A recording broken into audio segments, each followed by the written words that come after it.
இன்று பொதுக்காலத்தின் 20ஆம் வாரம் ஆகஸ்ட் மாதம் 19ஆம் தேதி திங்கட்கிழமை. இன்று தேவன் நமக்கு தரும் ஜீவ நீர் ஊற்றான இறை வார்த்தைகள் புனித மத்தேயு எழுதிய நற்செய்தி இயல் 19 இறை வார்த்தைகள் 16 22 முடிய. இயேசுவை பின்பற்ற விரும்பிய செல்வரான இளைஞர். அப்பொழுது ஒருவர் இயேசுவிடம் வந்து, போதகரே, நிலைவாழ்வை பெற்றுக்கொள்வதற்கு நான் என்ன நன்மை செய்ய வேண்டும் என்று கேட்டார். இயேசு அவரிடம், நன்மையை பற்றி என்னை ஏன் கேட்கிறீர்? நல்லவர் ஒருவரே. நீர் வாழ்வடைய விரும்பினால் கட்டளைகளை கடைபிடியும் என்றார். அவர், எவற்றை என்று கேட்டார். இயேசு, கொலை செய்யாதே, விபச்சாரம் செய்யாதே, களவு செய்யாதே, பொய் சான்று சொல்லாதே, தாய் தந்தையை மதித்து நட, மேலும் உன் மீது நீ அன்பு கூறுவது போல் உனக்கு அடுத்திருப்பவர் மீதும் அன்பு கூறுவாயாக என்று கூறினார். அந்த இளைஞர் அவரிடம், இவை அனைத்தையும் நான் கடைபிடித்து வந்துள்ளேன், இன்னும் என்னிடம் குறைபடுவது என்ன என்று கேட்டார். அதற்கு இயேசு, நிறைவுள்ளவராக விரும்பினால் நீர் போய் உம் உடைமைகளை விற்று ஏழைகளுக்கு கொடும், அப்பொழுது விண்ணகத்தில் நீ செல்வராயிருப்பீர். பின்பு வந்து என்னை பின்பற்றும் என்றார். அவர் சொன்னதை கேட்ட அந்த இளைஞர் வருத்தத்தோடு சென்று விட்டார். ஏனெனில் அவருக்கு ஏராளமான சொத்து இருந்தது. ஆண்டவரின் அருள்வாக்கு. கிறிஸ்துவே மக்கு புகழ். தாயாக அன்பு செய்யும் என்னுயிர் நீர்தானையா, சேயாக நம்பி வந்தோம் வாழ்வில் ஒளியேற்றவா. கொஞ்சம் தமிழ் மொழி பேசி என்னை தேற்றவே, கொஞ்சம் தமிழ் மொழி பேசி என்னை தேற்றவே, பிஞ்சு நெஞ்சம் அழைக்குது வருவாய் தேவா. தாயாக அன்பு செய்யும் என்னுயிர் நீர்தானையா, சேயாக நம்பி வந்தோம் வாழ்வில் ஒளியேற்றவா. உன் அன்பு சாளலில் நனைந்தாலே போதும் இன்னல்கள் நீங்கிடுமே, உன் சுவாச காற்றில் கலந்தாலே போதும் விண்வாசல் அடைந்திடுவே. நான் என்றும் உன் சாயல்தானே, உன் கோவில் குடிகொள்ள நீவா. நான் என்றும் உன் சாயல்தானே, உன் கோவில் குடிகொள்ள நீவா.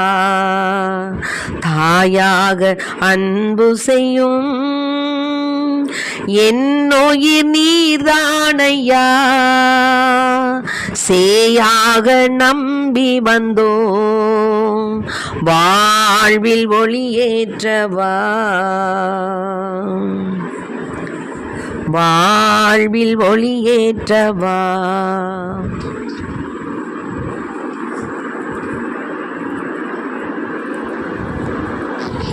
இன்று தேவன் நமக்கு தரும் ஜீவ நீர் ஊற்றான இறை வார்த்தைகள் புனித மத்தேயு எழுதிய நற்செய்தி இயல் 19 இறை வார்த்தைகள் 16 22.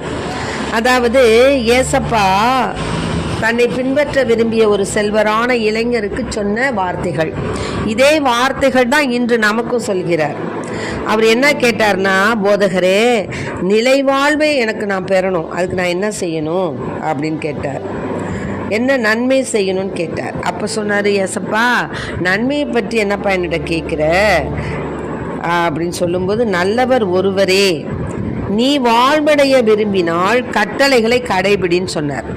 அப்போ அவன் கேட்டான், எந்த கட்டளை ஆண்டவரே அப்படின்னு கேட்டான். அப்போ சொன்னார், கொலை செய்யாதே, விபச்சாரம் செய்யாதே, களவு செய்யாதே, பொய் சான்று சொல்லாதே, தாய் தந்தையை மதித்து நட, மேலும் உன் மீது நீ அன்பு கூறுவது போல் உனக்கு அடுத்திருப்பவர் மீதும் அன்பு கூறுவாயாகன்னு சொன்னார். பாருங்க, கடவுளே சொல்லியிருக்காரு கொலை செய்யக்கூடாதுங்கிறாரு, விபச்சாரம் செய்யாதே. நீ உன் கண்களால் ஒரு பெண்ணை நீ இச்சையோடு நோக்கினாலே அவளோடு நீ விபச்சாரம் செய்தாயிற்று என்று பைபிளில் நம்ம படிக்கிறோம்.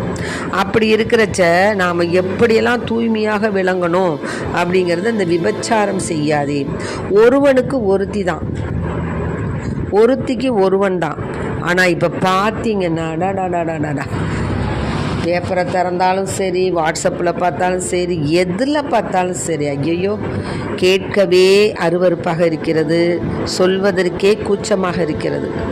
கணவன் மனைவி என்ற அந்த உயர்ந்த ஒரு தாம்பத்தியத்தில் அநேக இடர்பாடுகள், அநேக எதிர்மறை கருத்துக்கள், ஒருவரை ஒருவர் புரிந்து கொள்ளாதபடி கணவன் இன்னொரு மனைவி வைத்து கொள்வது, மனைவி கணவனுக்கு தெரியாமல் இன்னொரு ஆடவனை வைத்து கொள்வது, இப்படியாக கலாச்சாரம் மிக மிக மிக கெட்டு அழிந்து விட்டது.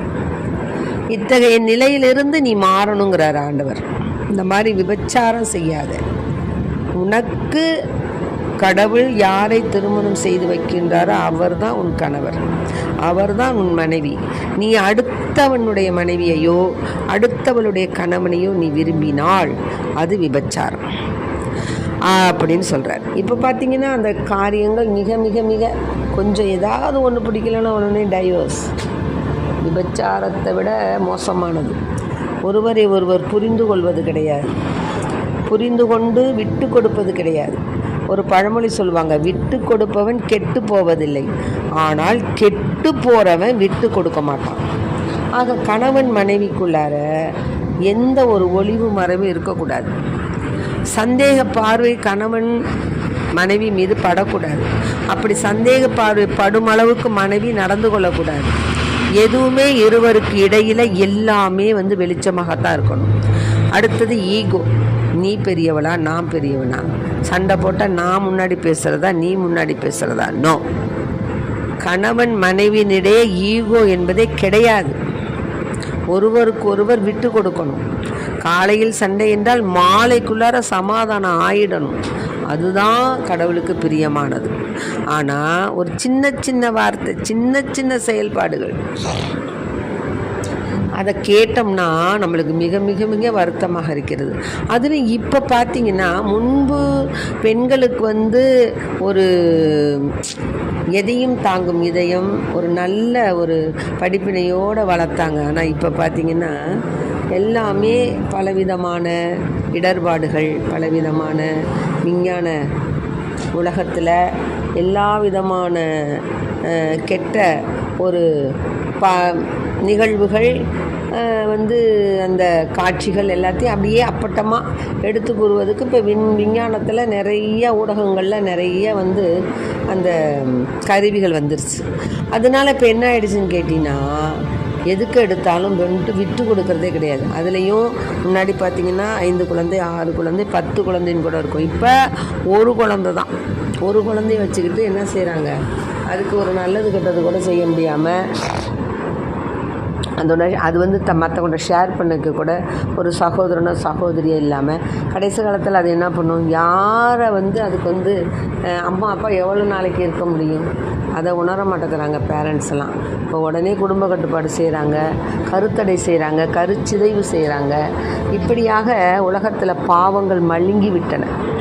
ஆக குடும்பத்தில் ஒருவரோடு ஒருவர் ஒத்து போகணும். அதோடு இல்லாமல் கணவன் குடி பழக்கத்தில் வந்துட்டானா அந்த குடும்பம் குட்டிச்சவர் தான். அவன் தன்னுடைய சுய நலனுக்காக அவன் தான் சம்பாதிச்ச காசு பூரா செலவு பண்ணிவிட்டு காலையிலேருந்து உழைத்து ஓடா போய் அந்த காசை 10 காசாக இருந்தாலும் கொண்டு போய் மனைவியிட்ட கொடுத்தா தானே அவளுக்கு சந்தோஷமாக இருக்கும். அவள் குழந்தைகளுக்கு ஏதாவது சமைத்து போடுவாள், சேகரித்து வைப்பாள்.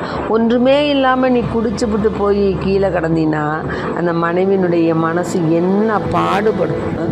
குடித்தவர்கள்லாம் ஒரு நிமிடம் இரவில் தன்னுடைய குழந்தைகள் மனைவி தூங்குவதை பாருங்கள். அவங்கெல்லாம் உன்னை நம்பி தானே இருக்கிறாங்க. உன்னை நம்பி இருக்கும் பொழுது நீ இப்படி குளிச்சு கும்மாளம் போட்டு ஒன்றுமே தெரியாதவனா கடந்தினா அவங்கள காப்பாற்றுவது யார்?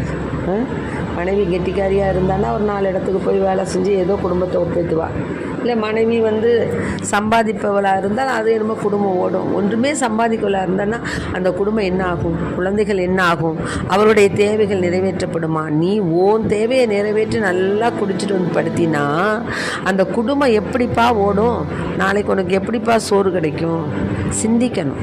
குடி வெறியினால் ஆட்டி அலைக்கழிக்கப்பட்டு இருக்கக்கூடிய அந்த குழந்தைகளையெல்லாம் என் அப்பன் இயேசு கிறிஸ்தின் வல்லமையுள்ள நாமத்தினாலே ஏசப்பா எங்கள் குடும்பங்களிலும் மற்ற குடும்பங்களிலும் குடி வெறியினாலும் மற்ற தீய பழக்க வழக்கங்களினாலும் அல்லலுற்று அவதிப்பட்டு கொண்டிருக்கின்ற பிள்ளைகளை அப்பா ஏசப்பா உமது வல்லமையான நாமத்தினால அப்பா அந்த அழகையானவனை அந்த தீயவனை சுட்டெரித்து போடுகிறேன் ஆண்டவரே. தகப்பனே, இந்த குடும்பத்தில் சமாதானத்தையும் சந்தோஷத்தையும் கொடுங்கப்பா. ஒவ்வொரு குடும்பங்களிலும் எத்தனையோ நிகழ்வுகள் நிகழ்ந்து கொண்டிருக்கின்றன. அந்த நிகழ்வுகளினாலே குழந்தைகள் அல்லல் படுகின்றன.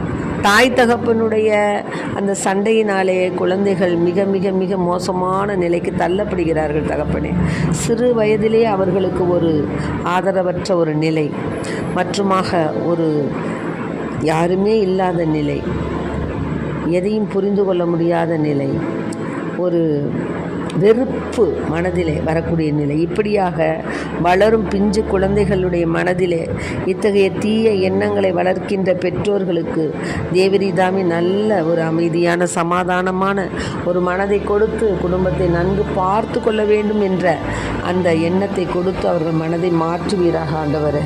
மேலுமாக அப்புறம் என்ன சொல்கிறாரு?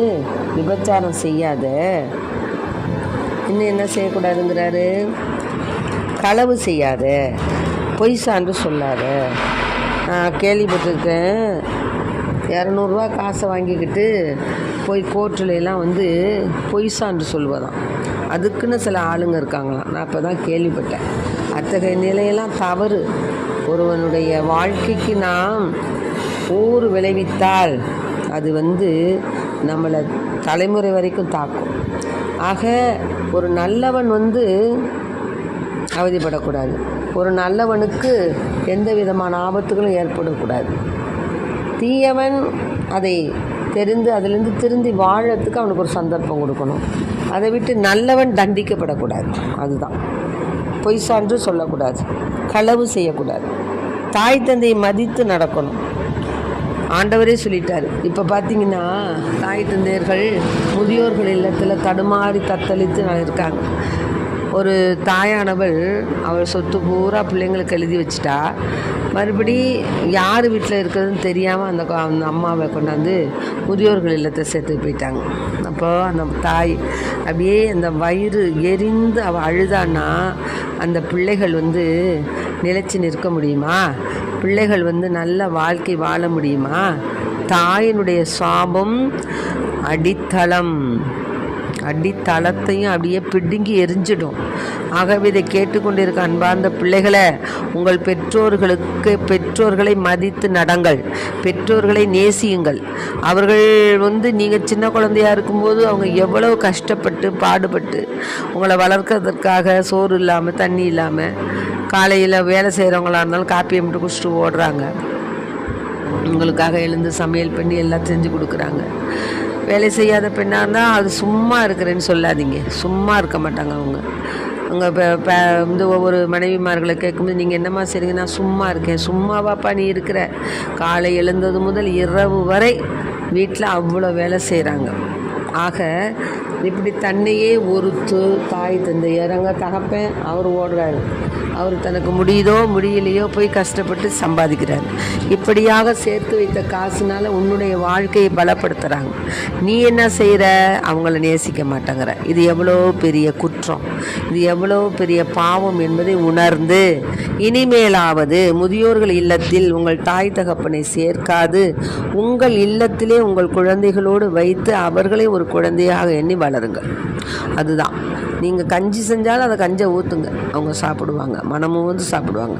அதை விட்டுட்டு சொந்த பந்தம் இல்லாமல், பேரம்பேத்தியை பார்க்க முடியாமல், வந்து மற்ற ஒரு உறவுகள் இல்லாத ஒரு தனித்து விடப்பட்ட நிலையில் அவங்க போனாங்கன்னா அங்கே அவங்களுடைய மனசு வயிறும் என்ன பாடுபடுங்கிறத நாம் சிந்திக்கணும். ஆகவே தாய் தகப்பனுடைய சாபத்தை வாங்கக்கூடாது, அவருடைய ஆசீர்வாதத்தை தான் நம்ம வாங்கணும்.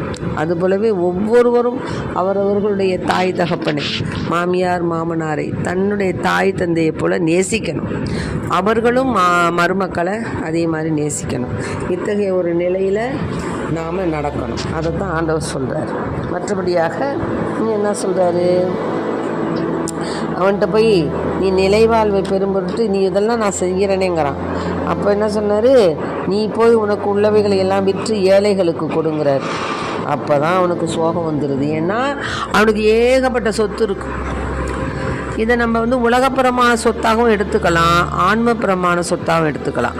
உலகப்புறமான சொத்துக்களை விற்று ஏழைகளுக்கு கொடுன்னு ஆண்டவர் சொன்னார். அதே மாதிரி நீ ஆன்ம தாகத்தோடு இருக்கக்கூடிய பிள்ளைகளுக்கு ஆன்ம தாகமான வார்த்தைகளை சொல்லு. இன்றைய வாசகத்தில் பார்த்திங்கன்னா திருப்பாடல்கள், இறை வாக்குகள், இன்னுமாக புகழ்பாக்களுடன் நீ மற்றவர்களோடு உரையாடுன்னு சொல்லியிருக்கு. அத்தகைய இறைப்பாக்கள், போற்றுதற்குரிய புகழ்பாக்கள், அந்த பாடல்களை பாடி ஆண்டவருக்குள்ளார மகிழ்ந்து நாம் இருக்க வேண்டும். அதை விட்டுட்டு நாம் என்ன செய்யக்கூடாது, மற்றவர்களுக்கு விரோதமான வார்த்தைகளை பேசக்கூடாது. அதனால நீ போய் உன்னுடைய சொத்துக்களை விற்று ஏழைகளுக்கு கொடுங்கிறாரு. அதை கேட்ட உடனே அவனுக்கு சோகம் வந்துருச்சு. ஏன்னா அவன் நிறையா சொத்து வச்சுருந்தான். அதுபோல் தான் நம்ம ஆன்ம காரியமான சொத்து நம்மள்கிட்ட இருந்தாலும் அதை எல்லாருக்கும் நம்ம இலவசமாக கொடுக்கணும். இலவசமாய் பெற்றுக்கொண்டும் இலவசமாய் அதை நாம் கொடுக்க வேண்டும். ஆக உலகப்புறமான காரியமாக இருந்தாலும் சரி, ஆன்மப்புறமான காரியமாக இருந்தாலும் சரி, நாம் அவற்றையெல்லாம் மற்றவர்களுக்கு விட்டு கொடுத்து பகிர்ந்து வாழ்ந்து ஆண்டவருக்குள் ஆசீர் பெற்ற மக்களாய், இறைவனுக்கு ஏற்புடைய மக்களாய், இறைவன் எப்படி நிறைவுடையவராக இருக்கிறாரோ அதுபோல நாமும் நிறைவுடையவர்களாய் நம் வாழ்க்கையை நடத்தி ஆண்டவருக்குள் மகிழ்ந்து நிலைவாழ்வை பெறும் பொருட்டு நாம் இயேசு சொன்ன அந்த கட்டளைகளை அனுசரித்து நம் வாழ்வில் என்றென்றும் ஒரு தூய்மையான வாழ்வு வாழ்ந்து இறைவனுக்கும் மனிதருக்கும் பிரியமுள்ள பிள்ளைகளாக வாழ வரம் கேட்போம். ஆமென். Praise the lord. மரியே வாழ்க.